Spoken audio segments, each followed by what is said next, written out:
Nintendo has been going on for a while, for 46 years more or less, and that's if we talk only about video games. In all that time, a lot of games have been launched and with them many interesting details worth talking about. Today I want to talk about some trivia facts about games launched on Nintendo consoles. Hey there, I'm Delta Ray and welcome to a new video. This is actually the third video I make about this, but you know, different channels can be confusing. You won't have to worry though. There are plenty of trivia facts I can talk about, and I'm pretty sure there are also plenty of videos talking about them, so I tried my best to bring some interesting facts that are barely known. Of course I'm human and 2 or 3 of them are widely known. But I bring 10 facts, I need some filler. I guarantee you that I'll talk about something you didn't know before. Probably. Let's see. Today we have Japanese names, exclusive prequels, secret identities. I think that sounds interesting, right? If that sounds interesting to you, stay here and you'll find out about everything. But first, it is my obligation as a YouTuber to remind you to support me as much as you can. Subscribe if you aren't yet, like the video if you didn't yet, buy me a car if you haven't yet, you know, the usual. And also share the video and follow me on Twitter. I'm somewhat cool, sometimes, I guess. But now for real, let's head into the facts. I want to start with the most known ones, or the ones I think are less interesting. The first fact is about Kirby. I bet you have called him cute at some point of your life. Why though? You shouldn't call Kirby cute. Have you seen the covers of his games? Yeah, Kirby is an angry ball. That is, if you live in the West, of course. Especially in the United States. This is because the Japanese covers don't usually show Kirby angry, but happy. Which fits Kirby's character more, honestly. The first case was in 2002, with Kirby Nightmare in Dreamland for the GBA. But why is this? Well, Shinya Kumasaki, the director of many of Kirby games, as well as designer, character supervisor, and voice actor, state that it was done to portray that serious side Kirby also has, and that seemed to appeal more to the North Americans.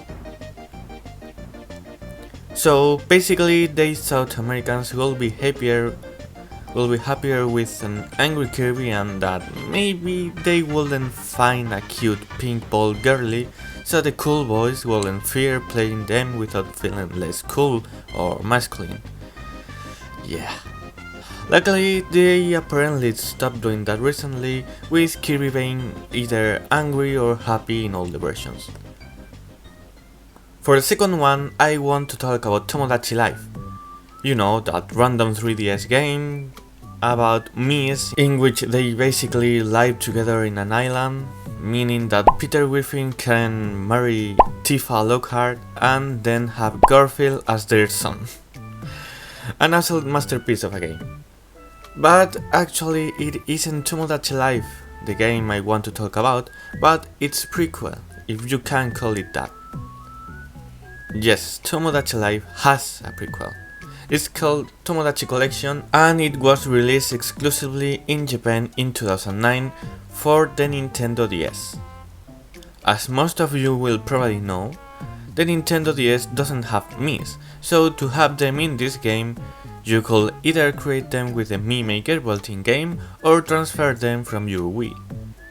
This game was basically the same thing as the 3DS game, but with worse graphics and, well, less things to do. You might be wondering why was it released only in Japan.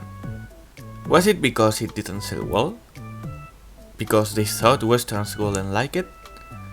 Because they thought we were not ready for this much power? Not really. If you didn't know, Tomodachi Life uses text-to-speech on its dialogue. That is no different with Tomodachi Collection, and apparently they didn't know how to make it work with different languages, so they just didn't release it worldwide. Yeah, that happened. They knew how to with the 3DS version, and we should thank they did. Next one's pretty known, and it even went viral somehow, but I still think it's pretty funny. On September 4th, 2019, Sans was added to Super Smash Bros. Ultimate as a Mii costume. A Mii costume that also included a music theme, Megalovania, the first time this happened. But what is fun is how this came to be.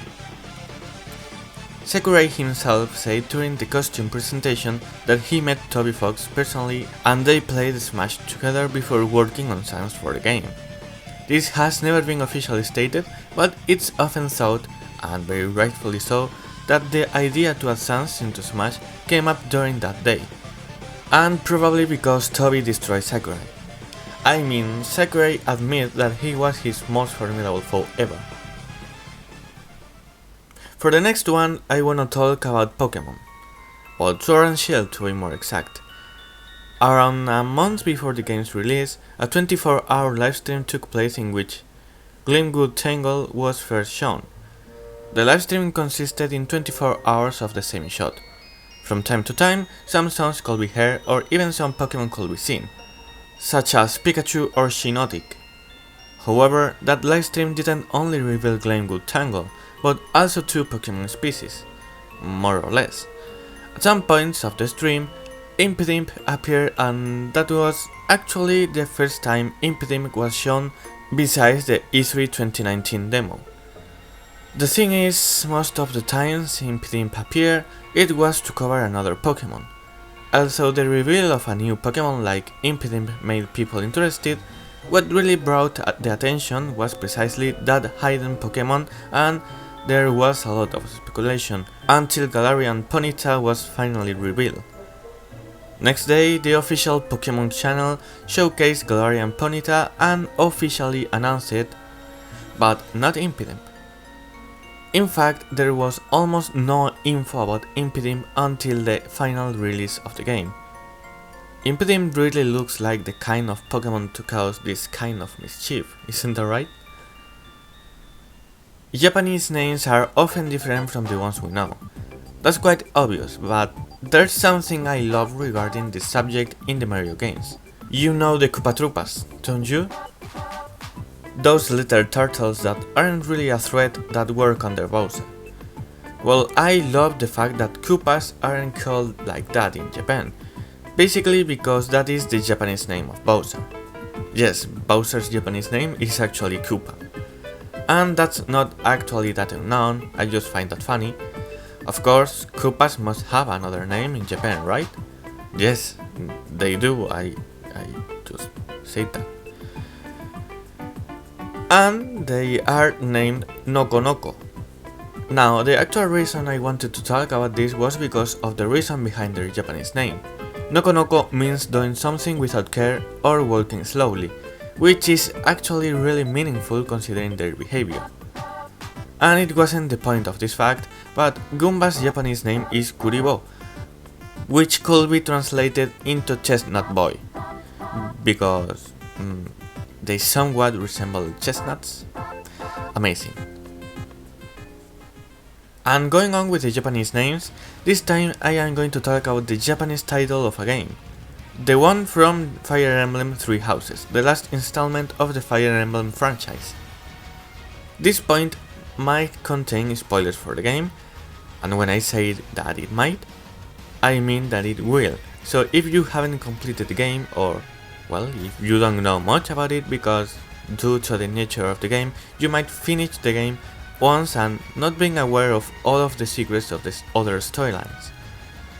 Anyways, just be aware that I'm going to talk about the spoilers.